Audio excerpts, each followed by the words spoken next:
നിങ്ങൾ തമ്മിലുള്ള റൊമാൻറ്റിക് സീനൊക്കെ വന്നപ്പോ നാണം തോന്നിയോ? ചമ്മലൊക്കെ ഉണ്ടായോ? ഞാൻ കണ്ടില്ലല്ലോ. എന്നാലും അതിന്റെ വീഡിയോസ് ഒക്കെ കണ്ടില്ലേ മൊബൈലിലൊക്കെ പാട്ടൊക്കെ വന്നപ്പോ? ചമ്മലൊക്കെ ഉണ്ടോ? എന്തെങ്കിലും പറഞ്ഞോ ഇത്താ? ഇത്ത ഒന്നും പറഞ്ഞിട്ടില്ല. ഇത്താക്കൊക്കെ സന്തോഷമാണ്, കാണാൻ കാത്തിരിക്കുവാണ്. ഉപ്പയുടെ ലൈഫിൽ അനുഭവിച്ച ഈ ഒരു അനുഭവം, അതിനെ പറ്റിയിട്ടുള്ളത് മനസ്സിലാക്കിയത് ഏത് പ്രായത്തിലാണ്? ചെറിയ കുഞ്ഞായിരിക്കുമ്പോഴാണല്ലോ സംഭവം നടന്നത്. ഞാൻ നോവൽ ഇറങ്ങി കഴിഞ്ഞിട്ടാണ് ഇത് അറിയുന്നത്. നോവൽ വായിച്ചപ്പോഴാണ് സംഭവങ്ങളൊക്കെ. ആണല്ലേ? മക്കടുത്തൊന്നും പറഞ്ഞിട്ടൊന്നുമില്ല എല്ലാ സംഭവം. അപ്പൊ തോന്നിയിരുന്നോ എന്താ പറയാ, ഒരു മനുഷ്യന്റെ ലൈഫിലെ സംഭവിക്കാൻ പറ്റുന്നതിൽ ഏറ്റവും മോശമായ ഞങ്ങളെല്ലാം ഒരുപാട് കരഞ്ഞിട്ടുണ്ട്. അവനാദ്യം പിന്നെ വേറെ ഞാൻ നിന്നപ്പോഴും അവൻ പറയും നമുക്ക് ഇനി ഇവിടെ നിന്നാ മതി, എന്തിനാ പോകുന്നത് ചോദിച്ചിട്ടുണ്ട്. ഇക്ക അവിടുന്ന് ഇത്രയും വലിയ ഇതിലും വലിയ മോശമായിട്ട് സംഭവിക്കാൻ ഒന്നുമില്ല. അത് കഴിഞ്ഞിട്ട് തിരിച്ചങ്ങോട്ട് പോവാനുണ്ടായ ഒരു കാരണവും അതിന് കിട്ടിയ ധൈര്യം എങ്ങനെയാണ്? അത് ഒരുപാട് വീഡിയോയിലൊക്കെ ഇതിനകത്തൊക്കെ ഞാൻ പറഞ്ഞിട്ടുള്ളതല്ലേ. പിന്നെ അതിനുള്ള ധൈര്യം കിട്ടിയെന്ന് പറഞ്ഞാൽ, പോകാനുള്ള ധൈര്യം കിട്ടിയെന്ന് പറഞ്ഞാൽ, ഞാൻ ആ പോകുമ്പോൾ 5 സെൻറ്റ് സ്ഥലമുള്ളത് വിറ്റിട്ടാണ് ആദ്യമായിട്ട് ഞാൻ പോകുന്നത്. അപ്പോൾ പോയിട്ടൊരു റിയാൽ പോലും എനിക്ക് അവിടെ നിന്ന് കിട്ടാതെ ഞാൻ തിരിച്ചു വന്നു. തിരിച്ചു വന്നപ്പോൾ മോന് നേരം 2 വയസ്സ് കഴിഞ്ഞു. മോന് ജ്യേഷ്ഠൻ്റെ കൂടെ അപ്പുറം താമസിക്കുന്നുണ്ട്, അവരോട് ഒന്നിച്ച് താമസിക്കുന്നു. പിന്നെ ഇവിടെ 5 വർഷം നിന്നപ്പോൾ ഒരു കുട്ടിയും കൂടെ ആയി, ഇപ്പോൾ 2 ആയി. പിന്നെ നമുക്ക് എവിടെയെങ്കിലും 5 സെൻറ്റ് സ്ഥലം ഒരു വീടൊക്കെ വെച്ച് ഇനി മാറണ്ടല്ലോ, ഇനി നമ്മുടേതായിട്ടൊരു കുടുംബം വേണ്ടേ. അങ്ങനെ ഇരിക്കുമ്പോഴാണ് ഇതുപോലെ എൻ്റെ ഭാര്യയുടെ ആങ്ങള ബഹ്റൈനിലുണ്ട്. അപ്പോൾ അളിയനെ വിളിച്ചിട്ട് ഇതുപോലെ പറഞ്ഞു, അളിയാ ഇതിന് നിന്നാലെങ്ങനെ, അപ്പോൾ ജോലി ചെയ്താൽ എന്തെങ്കിലും നമ്മൾ അതൊന്ന് കഴിഞ്ഞു പോത്തല്ലേ ഉള്ളൂ, എൻ്റെ എവിടെയെങ്കിലും 5 സെൻറ്റ് സ്ഥലം വീടൊക്കെ വാങ്ങിക്കണ്ടേ. അപ്പോൾ അതുകൊണ്ട് ഞാനൊരു ഫ്രീ വിസ എടുക്കുന്നുണ്ട്, എടുത്തു വരാം, അതിന് കയറി വരാൻ പറഞ്ഞു.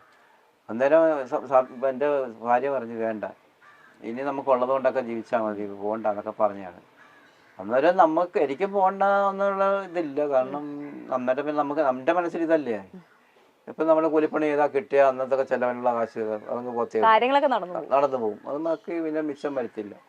അപ്പം അതുകൊണ്ട് എന്തായാലും ഇപ്പം എൻ്റെ അളിയൻ്റെ അടുത്തേക്കല്ലേ ഇനി പോകാൻ പോകുന്നത്. അപ്പം അതുകൊണ്ട് അങ്ങനെയുള്ള ഇത് മരത്തില്ല എന്നുള്ളൊരു ഉറപ്പുണ്ടായിരുന്നു. അതുകൊണ്ടാണ് അങ്ങനെ പോയത്. അങ്ങനെ പോയി അവിടെ ചെന്നിറങ്ങി. പിന്നെ അളിയൻ്റെ റൂമിൽ 2-3 ദിവസം താമസിച്ച്. അളിയൻ്റെ ഒരു കൂട്ടുകാരനാണ് സുനിൽ. ഈ കഥ പുറത്തോട്ട് പറയാൻ കാരണം എന്ന് പറഞ്ഞാൽ, എനിക്കൊരു ജോലിക്ക് വേണ്ടി ഞാൻ പുള്ളിയെടുത്ത് ചെല്ലുന്നു.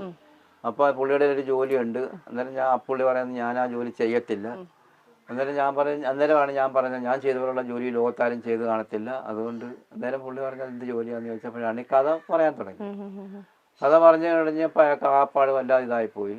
അങ്ങനെ പെട്ടെന്ന് കുഴപ്പമില്ല, ഞാൻ പെട്ടെന്ന് ജോലിയൊക്കെ ശരിയാക്കി തരാം. 2-3 ദിവസത്തിനകം US നേവിക്കകത്ത്, അമേരിക്കൻ നേവിയാണ്, അതിനകത്ത് പാസ്സൊക്കെ റെഡിയാക്കി തന്ന്.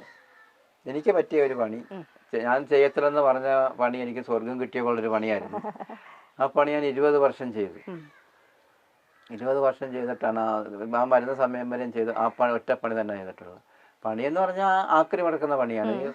റോഡിലൂടെ നടന്നത് US നേവിക്ക് അകത്ത്, അല്ല പുറത്തൊന്നും അല്ല, അവരുടെ ക്യാമ്പിൽ തന്നെ. ബിന്നുകളൊക്കെ വെച്ചപ്പോൾ ഉണ്ട്, അതിനകത്ത് നിന്ന് അലൂമിനിയം പ്ലാസ്റ്റിക് ഒക്കെ സെപ്പറേറ്റ് ക്ലീൻ, എല്ലാത്തിനും ഓരോ ബിന്നുകളാണ് വെച്ചേക്കുന്നത്. കച്ചറ ഇടുന്ന ബിന്ന് വേറെ, പ്ലാസ്റ്റിക് ഇടുന്നത് വേറെ, അലൂമിനിയം ഇടുന്നത് വേറെ. അപ്പോൾ അതിൽ നിന്ന് നമ്മൾ അലൂമിനിയം പ്ലാസ്റ്റിക്കും മാത്രം എടുത്ത് വേർതിരിച്ചിട്ട് വേറെ കവറിനകത്ത് കെട്ടി, എന്നിട്ട് വേറെ കവറിട്ട് കൊടുക്കൽ, ഇതൊക്കെ ആയിരുന്നു പരിപാടി. എൻ്റെ ഇഷ്ടത്തിനുള്ള പരിപാടി. ബുദ്ധിമുട്ടുകൾ പ്രശ്നങ്ങളൊന്നും ഇല്ല, ആരും ചോദിക്കാനൊന്നുമില്ല, നീ അത് ചെയ്തില്ലല്ലോ ഇത് ചെയ്തില്ലോ ഒന്നും ചോദിക്കാനില്ല. എനിക്ക് അന്ന് അവിടുത്തെ അനുഭവം വെച്ച് നല്ല അടിപൊളി ആൾക്കാരുമായിട്ടൊക്കെ എപ്പോഴും സംസാരിച്ച് നടക്കലൊക്കെയാണ് ജോലി. ഈ പണിയൊക്കെ കഴിഞ്ഞ് അങ്ങനെ ബെന്യാമി സാറിൻ്റെ സുല്യൻ്റെ സാറിൻ്റെ കൂട്ടുകാരാണ് ബെന്യാമി സാർ. ബെന്യാമി സാർ അവിടെ ജോലി ചെയ്യുന്നത്, US നേവിക്കകത്ത് തന്നെ വേറെ ഒരു കമ്പനി. എന്നുവെച്ചാൽ ഇതെല്ലാം 2-3 കിലോമീറ്റർ ദൂരത്തിലുള്ള ഒരു ഇത് അതിനകത്താണ്. അപ്പോൾ പ്രവാസികളുടെ ഒരു കഥ എഴുതാൻ കാത്തു നടക്കുമായിരുന്നു. അപ്പം ഞാനന്നേരം സുല്യ പറഞ്ഞ് കാര്യങ്ങൾ പറഞ്ഞപ്പോൾ പുള്ളി പിറ്റേന്ന് പോലെ എൻ്റെ അടുത്ത് വന്ന് ഇങ്ങനെയൊക്കെ സംഭവിച്ചു കാര്യം ഞാൻ പറഞ്ഞ്. എന്നാലും ഞാൻ പറയും എന്തിനാ ഇനി ഞാൻ അനുഭവിച്ചു, ഇനി കഥയൊന്നും എഴുതുന്നില്ല അങ്ങനെ എന്നൊക്കെ പറഞ്ഞ് അതൊക്കെ എഴുതി മാറിയതാ. പിന്നെ അന്നേരം എനിക്ക് പിന്നെ ആ കാര്യം ചിന്തിക്കേണ്ട ആവശ്യമില്ലല്ലോ, അതുകൊണ്ട് പറയേണ്ടത് പറഞ്ഞ് മാറിയതാണ്. പിന്നെ സുല്യേട്ടനെ കൂടെ നിർബന്ധമില്ല. പിന്നെ ഞാനിത് ഓരോ ദിവസം ചിരിച്ച് എൻ്റെ അടുത്ത് വരും, പറയും, പോവും, പിന്നെ പിറ്റേന്ന് വരും, അങ്ങനെ പറയും. അങ്ങനെ കുറച്ച് നാളിൻ്റെ അടുത്താണ് ഈ കഥ പറഞ്ഞു തീർത്തത്. അങ്ങനെ കുറച്ച് നാളുകൊണ്ട് ഈ കഥ പറഞ്ഞ് പുള്ളി എഴുതുമ്പോൾ അത് കഥ പറയുമ്പോഴും എനിക്ക് ബുക്ക് ഇങ്ങനെ പ്രകാശനം ചെയ്യുമെന്നോ ഒന്നും ഒരു ഇതൊന്നും മനസ്സിലില്ലായിരുന്നു. പിന്നെ കുറച്ച് നാൾ കഴിഞ്ഞപ്പോൾ ഈ ബുക്ക് പ്രകാശനം ചെയ്ത് ബഹ്റൈനിൽ വെച്ചായിരുന്നു പ്രകാശനം ചെയ്തത്. അപ്പോൾ പക്ഷത്തെ ബുക്ക് എനിക്കാണ് തരുന്നത് അവിടെ വെച്ച്, ആദ്യത്തെ ബുക്ക്. അപ്പോൾ അത് ഞാൻ വായിച്ച അപ്പോൾ എനിക്ക് ഭയങ്കര ഇതായിരുന്നു അന്നേരം കഥ വായിച്ചൊക്കെ. പിന്നെ കേരള സാഹിത്യ അക്കാദമി അവാർഡ് കിട്ടുമ്പോഴാണ് ഒന്നുകൂടെ അത് വലിയ ഇതാണ്. ഈ സിനിമയാകാൻ പോകുന്ന പോലുള്ള പബ്ലിസിറ്റി ആണ് അവിടെ വെച്ച് ഒരുപാട് പരിപാടിക്ക് പങ്കെടുക്കാനും. ഞങ്ങൾ രണ്ടുപേരാണ് എല്ലാ പരിപാടിക്കും പോയതും ഒക്കെ. അന്നുപോലെയാണ് നമ്മൾ എന്നെ നല്ലപോലെ സ്നേഹിക്കുകയും ചെയ്യുന്നുണ്ട്. എല്ലാ കാര്യങ്ങളും ഞങ്ങൾ നമ്മളിലാണ് പറയുന്നതൊക്കെ. ഇവിടെ പരിപാടി ഉണ്ടെങ്കിൽ എന്നെയും കൊണ്ടാണ് പോകുന്നത്. ഏറ്റവും വലിയ വിഷമം ഈ ഒരു സൗഹൃദം തകർക്കാനുള്ളൊരു ശ്രമം നടക്കുമ്പോഴാണെന്ന് തോന്നുന്നു അല്ലേ?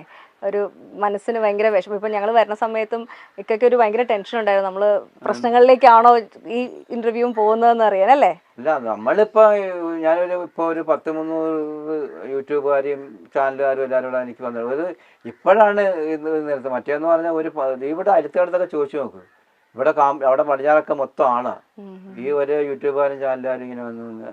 നമ്മൾ ആരും ഇതുവരെ വെറുപ്പിച്ച് വിട്ടിട്ടില്ല. എല്ലായിടത്തും നമ്മുടെ അനുഭവങ്ങളെ കുറിച്ച് പറഞ്ഞിട്ടുണ്ട്. നിങ്ങളൊക്കെ കേട്ട് കാണുമായിരിക്കും.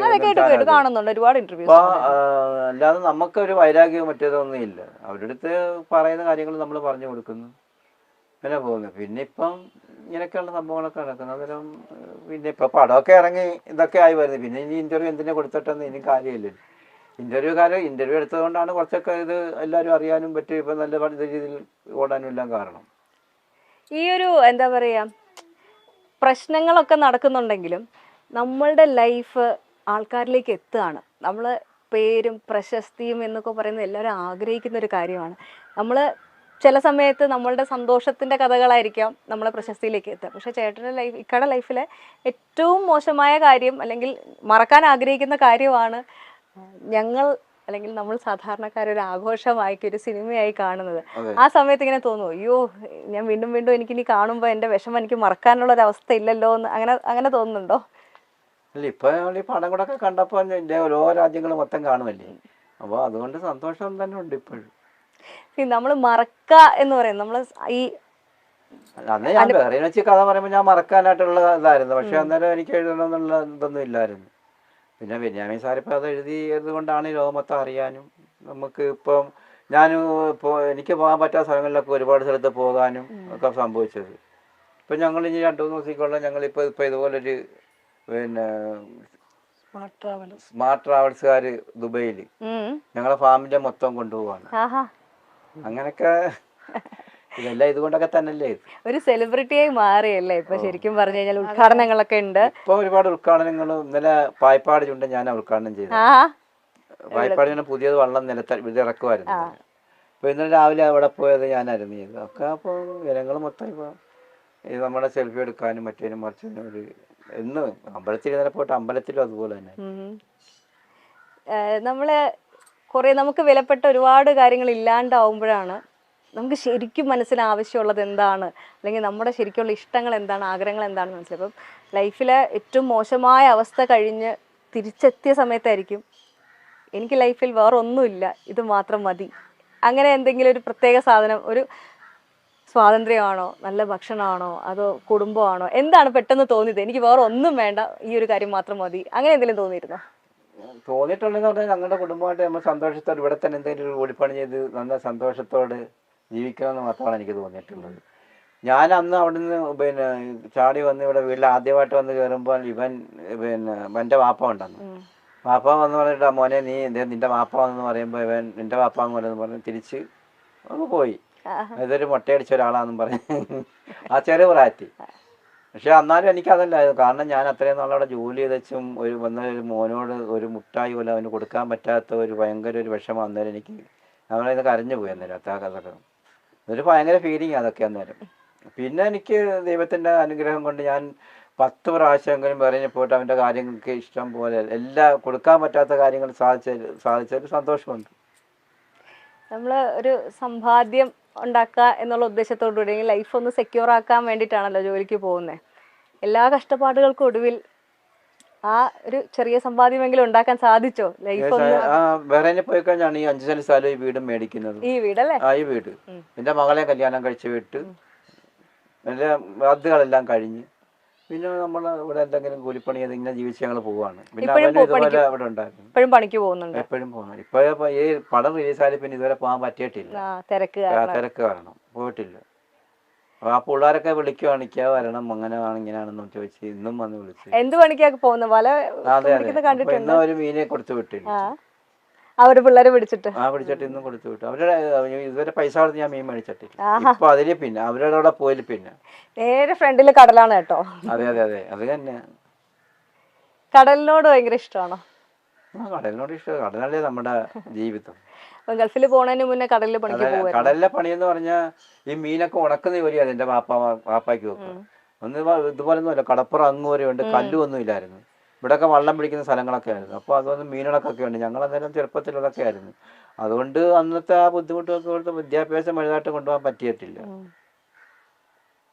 ഇപ്പൊ മക്കളോട് പറഞ്ഞു കൊടുത്തിരുന്നോ ഇതേപോലെ ബുദ്ധിമുട്ടൊക്കെ ആയിരുന്നു, നിങ്ങൾ പഠിക്കണമെന്ന് പറഞ്ഞു കൊടുത്തിട്ടുണ്ടായിരുന്നു. ക്കാരുടെ മനസ്സുകളെ മരുഭൂമി കണക്കെ പൊള്ളിച്ച ബെന്യാമിന്റെ ആടുജീവിതം അഭ്രപാളികളിൽ എത്താൻ മറ്റാരെക്കാളും ഏറെ ആകാംക്ഷയോടെ കാത്തിരുന്ന ഒരാളുണ്ട്. അത് യഥാർത്ഥ കഥാനായകൻ നജീബ് തന്നെയായിരുന്നു.